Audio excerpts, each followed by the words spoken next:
Indian ocean में अमेरिकी हमले का शिकार हुए ईरानियन वॉरशिप IRIS डेना को लेकर इंडियन नेवी का एक बड़ा बयान सामने आया है। 4 मार्च को खबर आई थी कि भारत के विशाखापट्टनम से वापस लौट रहे IRIS डेना पे अमेरिका ने टॉर्पीडो दागे हैं, जिसके बाद से ये समुद्र में समा गया था। क्योंकि ये जहाज भारत से वापस लौट रहा था, तो ऐसे में लगातार सवाल किए जा रहे थे कि भारत का इस पर क्या स्टेक होगा।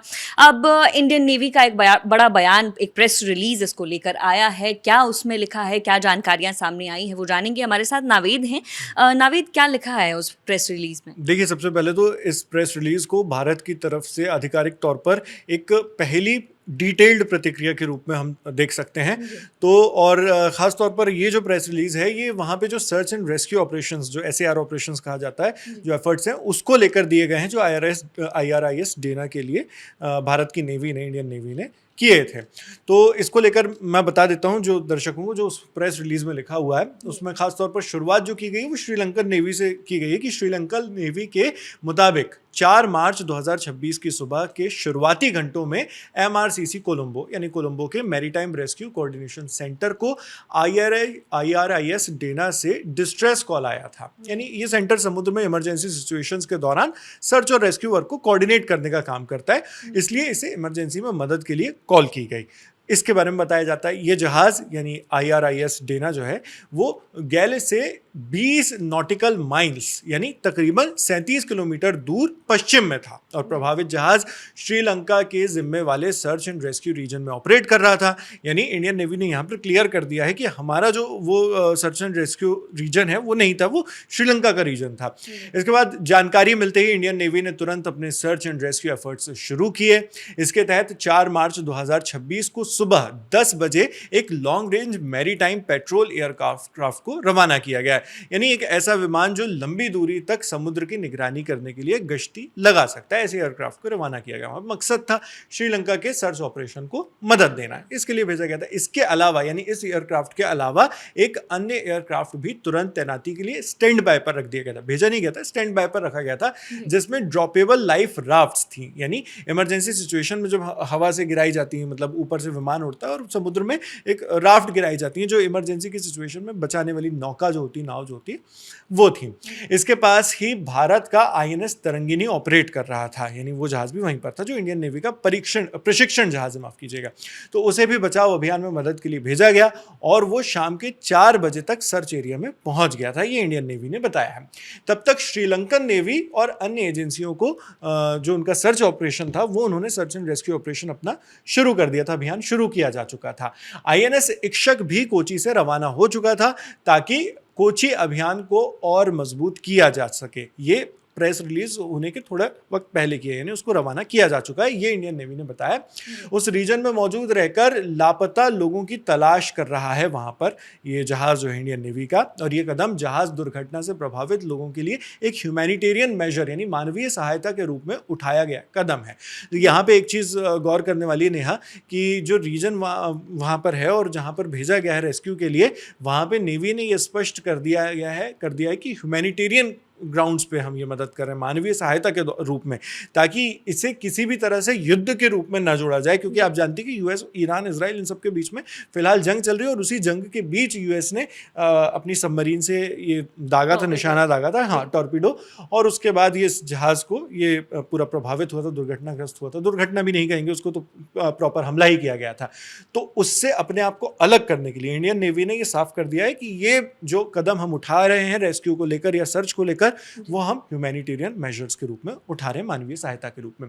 आगे इंडियन नेवी लिखती है कि सर्च एंड रेस्क्यू कोशिशों के लिए श्रीलंका के साथ समन्वय जारी है, यानी श्रीलंका और भारतीय नेवी इसमें मिलकर कोऑर्डिनेटेड रूप से सर्च एंड रेस्क्यू ऑपरेशन कर रहे हैं। जी नेहा जी।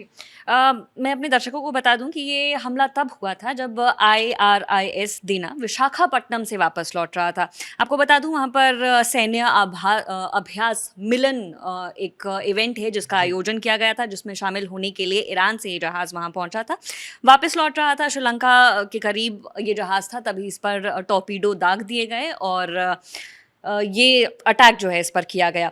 इसके अलावा क्योंकि लगातार देखिए क्वेश्चन भी किया जा रहा था और ईरान के विदेश मंत्री सैयद अब्बास अरागची भी इसको लेकर लगातार पोस्ट कर रहे थे और उन्होंने एक्स पर ये भी लिखा था अपने जी। पोस्ट में कि भारत का मेहमान ये जहाज़ था और अमेरिका ने जो भी किया है वो बिल्कुल गलत है और ये मिसाल हमेशा अमेरिका को याद रहेगी कि उसने जी। कितना गलत काम किया है। और अरागची ने जो बात कही थी कि भारत का अतिथि था, ये भारत का मेहमान था, तो उसके बाद से ये भी लगातार इंतजार किया जा रहा था कि भारत की तरफ से ऑफिशियली इस पर क्या जानकारी दी जाती है, क्या कहा जाता है। और अब इंडियन नेवी ने यानी भारतीय नौसेना ने इसको लेकर ये बयान दिया है। साथ में अरागची ने इसको लेकर भी कहा था कि इसका उनको खामियाजा भुगतना पड़ेगा अमेरिका ने जो हमला किया है, चूंकि कुछ जगह पर कुछ रिपोर्ट्स में इसकी जो सवार लोग थे उनकी संख्या कहीं 130 140 ऐसी भी बताई जा रही है।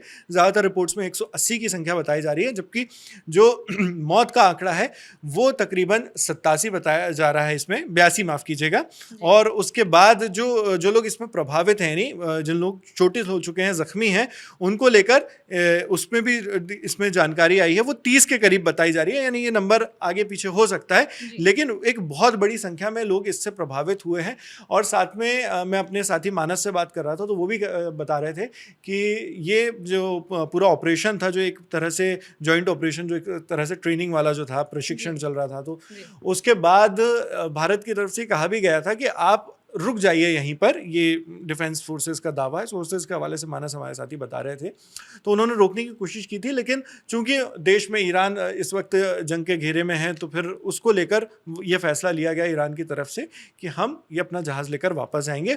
और उसी बीच ये हमला हुआ है। अब साथ में एक सोचने वाली बात यह भी है कि कोई एक मिलिट्री एक्सरसाइज के लिए कोई जहाज़ किसी अन्य देश में जाता है और वो उस देश से जब वापस हो रहा है, तो वो ऑब्वियसली जंग का हिस्सा नहीं है, वो किसी हमले की वजह से या किसी खतरे की वजह से वहाँ पे नहीं है। और वो अगर है भी तो किसी दूसरे देश की बॉर्डर के पास मौजूद है। वहाँ पर अमेरिका जाता है अपनी सबमरीन के साथ और वहाँ पर उसको निशाना बनाया जाता है। तो ये किस युद्ध के नियम के तहत किया जा रहा है और अमेरिका किस हद तक जा रहा है, ये भी एक देखने वाली बात है यहाँ पर। तो बिना जंग में हिस्सा लिए एक जहाज़ को निशाना बनाया गया, जिसको लेकर अब इंडियन नेवी ने ये जानकारी दी है। जी, तो अभी जो बड़ी अपडेट थी वो ये थी कि इंडियन नेवी की तरफ से इस जहाज़ को लेकर एक बड़ा अपडेट निकल कर सामने आया था, एक प्रेस रिलीज सामने आया था, जिसके बारे में हमने आपको बताया। इस खबर में फिलहाल इतना ही। मेरा नाम है नेहा दिमान, मेरे साथ थे नावेद, कैमरा के पीछे हैं विजय। देखते रहिए दी लल्लन टॉप। शुक्रिया।